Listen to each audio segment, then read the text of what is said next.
네, 전 세계 선교지 가운데 한국인 선교사들이 가장 많이 활동하고 있는 필리핀. 네, 1970년대부터 한국의 선교가 시작됐는데요. 여전히 많은 선교사들이 필리핀에서 복음을 전하며 하나님의 사랑을 실천하고 있습니다. 네, 오늘 CTS 뉴스 더보기에서는 26년째 필리핀 선교 활동을 하고 있는 임종웅 선교사님을 모시고 현지인을 위한 성경 번역과 필리핀 현지 선교 현황에 대한 이야기 나눠보겠습니다. 네. 올해가 일단 필리핀 선교 40주년이라고 들었습니다. 일단 이 필리핀의 기독교 현황, 이 부분에 대해서 좀 말씀을 해주시죠.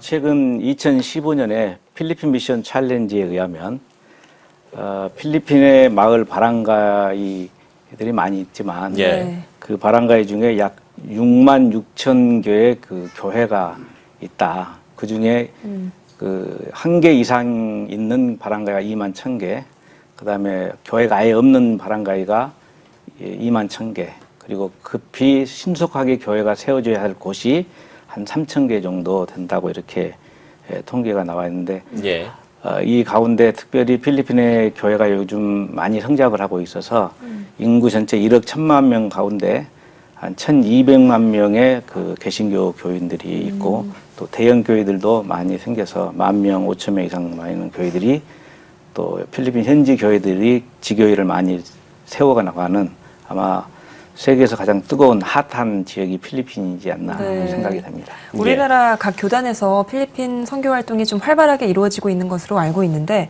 그러면 한국교회 필리핀 선교 역사와 현황에 대해서도 좀 짚어주시죠. 이제 올해가 필리핀 선교 40주년이니까 보통 우리 선교사님들이 1977년 3월 30일 우리 GMS로 말하면 김한령 선교사님이 교단 선교사로는 최초로 발을 떼서 시작한 선교가 현재 우리 선교사님들이 약 2천여 명 정도가 7,107개 섬 무인도도 있지만 이렇게 사역을 하고, 그런 다양한 선교 중에 특별히 교회 개척이나 신학교, 제자훈련, 구제, 장학, 일반 초, 중, 고등학교, 태권도, 또 NGO 사역, 특히 코피노이 사역하시는 분들이 다양하게 이제 여러분들이 선교사님도 계시고 일반 교민들도 이제 NGO 차원에서 하는 그런 사역이 있다고 보면 좋습니다. 그 선교사님이 올해 이 필리핀 선교가 26년째라고 들었는데 필리핀 선교를 하게 된 계기가 있습니까? 저는 이제 중학교 때부터 새벽 예배나 이제 공예배에 빠지지 않고 전도를 특별히 많이 했습니다. 전도를 많이 한국에서 해본 결과 제 자신이 너무 행복했거든요. 그래서 이 복음을 알지 못하는 다른 나라의 사람들에게 복음을 전하면 예수님이 얼마나 기뻐하실까 해서 신학교를 다니면서 이제 1988년부터 필리핀 단기 선교를 다니면서 선교에 도전을 받고, 신학교 때부터 이제 선교를 준비를 했는데, 사람의 제일 되는 목적이 무엇이냐 하면은 서 여러분들 일문에 하나님을 영원하게 하고 그를 영원토록 즐거워하는 것이다. 그러니까 하나님을 가장 기쁘게 하는 것은 저는 선교다, 전도다 이렇게 믿고 지금까지 살아왔던 것이 필리핀 선교를 오래 한 계기가 된 것 같습니다. 앞서서 간단하게 좀 짚어주셨지만 사역의 형태들도 다양할 것 같고 좀 구체적인 사역들에 대해서 좀 더 듣고 싶거든요. 저는 초기에는 언어 연수를 하고 그다음에 교회 개척을 좀 했고요. 그 한 텀을 지나고 나서 안식년을 끝나고 나서 필리핀의 바울 선교 연구원이라고 Paul Institute for Mission이라는 선교 법인을 만들어서 그 선교 법인을 중심으로 해서 교회 개척, 유치원, 학교 사역, 또 2009년에 마닐라 포럼을 만들어서 현지 우리 선교사님과 함께 동역하면서 해오는 중에 이렇게 한글과 따갈로그 성경을 출판하는 그런 동력과 계기가 됐다고 생각합니다. 지금 뭐 말씀을 해주신 것처럼 이 한글과 또 필리핀어인 따갈로그 대조성경 발간하셨다고 들었고요. 방금 전에 또 뭐 그 계기에 대해서 좀 이야기를 해주셨는데 좀 더 구체적으로 출판 배경과 계기를 좀 말씀해 주신다면. 저와 저희 그 현지 필리핀 선교사님들이 초급파적으로 2009년에 마닐라 포럼을 만들었어요. 1차로. 2차는 2012년에 한국교회가 선교를 시작한 100주년 기념에 그 세대교회하고 소강성 목사님이 주로 후원을 많이 하셔서 아시아 선교 역사 포럼이라는 것을 했습니다. 이제 그때에 선교사님들이 한 4세대의 선교사님 참석했는데 1세대는 방지일 목사님, 조동진 목사님 2세대, 그 다음에 이제 김활령 목사님, 그리고 40, 50대 저희들 이렇게 한 4세대의 선교사님들이 전 세계에서 한 150여 명이 참여를 했는데 그때 제가 마닐라 포럼 그 사무총장으로서 이제 발제를 하고 선교사님과 나눈 얘기 하나는 필리핀이 이렇게 선교가 발전하고 다양한 문화가 이제 발전하는 계기로 한글하고 이 따갈로그 성경이 하나 있어야 된다 하는 거다고, 두 번째로는 필리핀의 선교사님들이 약 60여 명이 순교 내지 순직을 했어요. 양화진 같은 그런 필리핀의 선교사 묘지나 공원 묘지 이런 것이 필요하다. 이런 거다. 그 다음에 올해 선교를 하면 우리 선교사님들이 역사 기념 전시관 이런 것이 꼭 역사적으로 필요하다는 것을 제시를 했는데 그런 차에 우리 사회에 코피노이라고 하는 이 상당한 충격적인 얘기가 있어가지고 이런 계기가 성경은 빨리 출판을 하게 된 원인이 됐고 나머지는 저희들이 이제 선교사 묘지나 그 다음에 선교 기념관이나 전시관 이런 것들은 차차 이제 함께 이어가지 않을까 그런 생각을 하게 됐습니다. 한국어 따갈로그 성경 제작 과정이 쉽지만은 않았을 것 같은데 제작 과정에서의 어려움이나 뭐 가장 인상적인 부분들 그런 부분들 나눠주시죠. 어려운 부분은 아마 제가 이런 시간과 공력으로 일을 했다고 하면 교회 10여 곳 이상은 개척을 했을 것 같아요.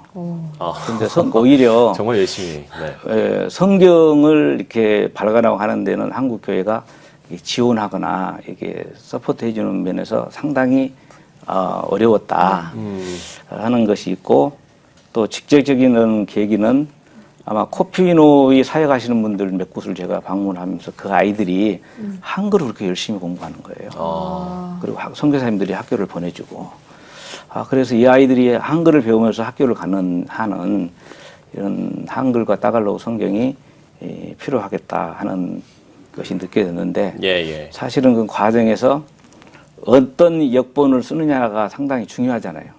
그래서 뭐 쉬운 성경도 있고 바른 성경도 있고 여러 가지 역본이 있는데 그래도 우리 초급파적으로 개역 개정판으로 선택하는 과정도 이제 쉽지 않았고 또 양쪽 필리핀 성서공회하고 한국 성서공회에서 이제 마지막 판권을 저희들에게 줘서 3,000권 이번에 제작을 하게 됐습니다.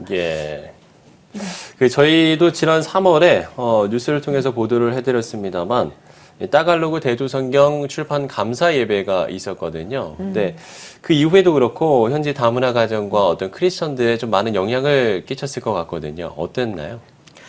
사실 우리 한국이 이 다문화에 대한 역사가 오래되지 않아요. 그래서 필리핀 혹은 베트남 뭐 기타 다른 다문화가 앞으로 어떻게 튈 것인가 이런 거는 정부도 예측을 못한다고 생각을 해요.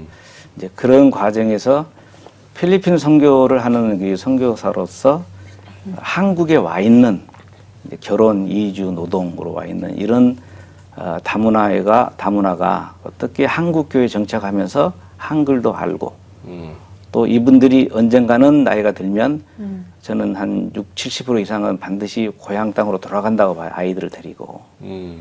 그런 입장에서 한국의 영성과 선교와 언어를 배운 사람들은 다시 필리핀에 돌아가도 우리 한국 선교사는 2,000명이지만 현재 필리핀 사람이 여기 10만 명 살아요. 그러면 2,000명 선교사가 일하는 것보다도 훨씬 더 적은 비용으로 선교적인 선교를 할 수 있는 선교 역수출을 할 수 있는 그런 문화적인 배경으로 저희는 이제 다문화에서 보고 그분들을 위해서 한글과 따갈로그 성경이 필요하다는 것을 이제 느끼게 된 거죠. 이런 다문화를 관점을 좀 보고 있습니다.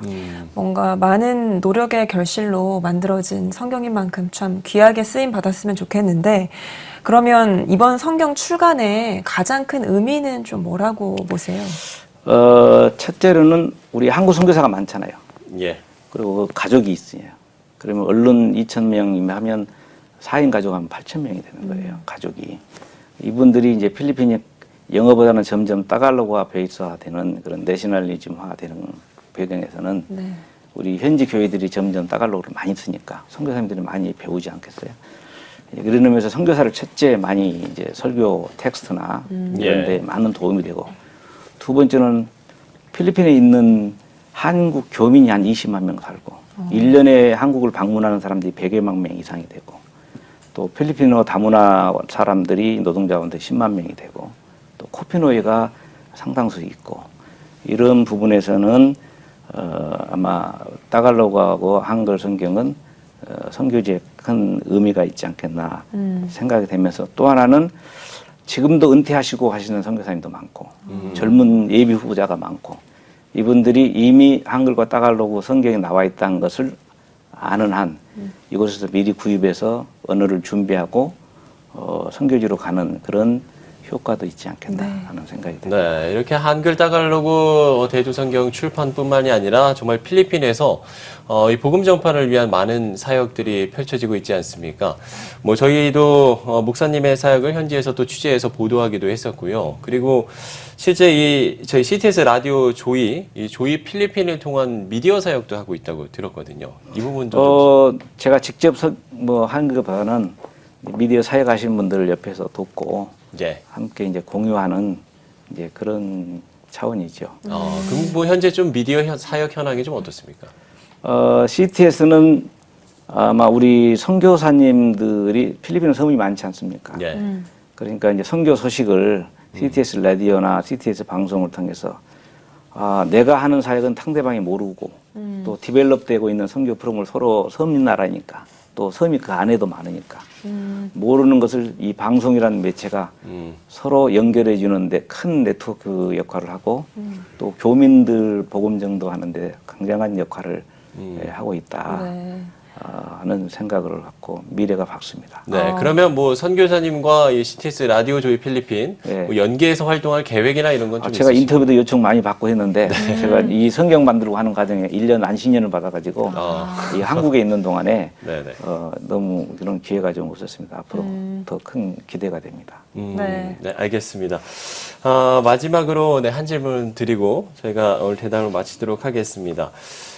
대조성경을 통한 사역에 이어서 선교사님께서 계획하고 계신 많은 좀 일들이 있을 거라고 생각을 합니다. 그 부분에 대해서 좀 소개를 해주시고요. 그리고 뭐 기도 제목이 있다면 같이 나눠주시면 좋을 것 같습니다.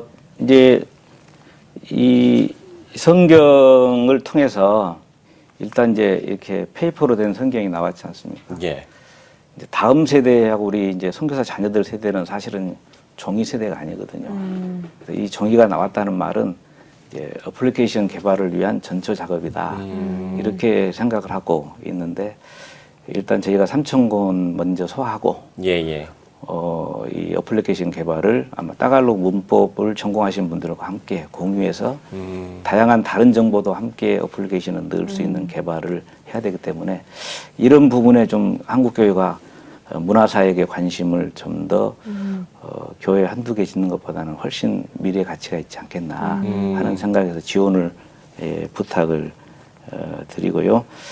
또 이 기회를 통해서 전국에 다문화 사역을 하시는 또 교회, 또 교회 안에 필리핀어 다문화가 있는 그 교회들이 성경을 구입해서 전도 선교용으로 사용할 수 있다고 하면 더 빠른 하나님 나라 복음이 증거되지 않겠나 하는 생각을 하면서, 지금까지 격려해 주시고 후원해 주시고 도와주신 여러 동역자님께 감사의 말씀을 드립니다. 네, 잘 들었습니다. 자, 오늘 CTS 뉴스 더보기에서는 한국어와 따갈로그 대조성경을 출간하신 임종웅 선교사님 모시고 필리핀 현지 선교 현황과 이중 언어 문제 해소를 위한 선교 전략에 대한 말씀 나눠봤습니다. 네, 선교사님 오늘 귀한 시간 내주셔서 고맙습니다. 대단히 감사합니다.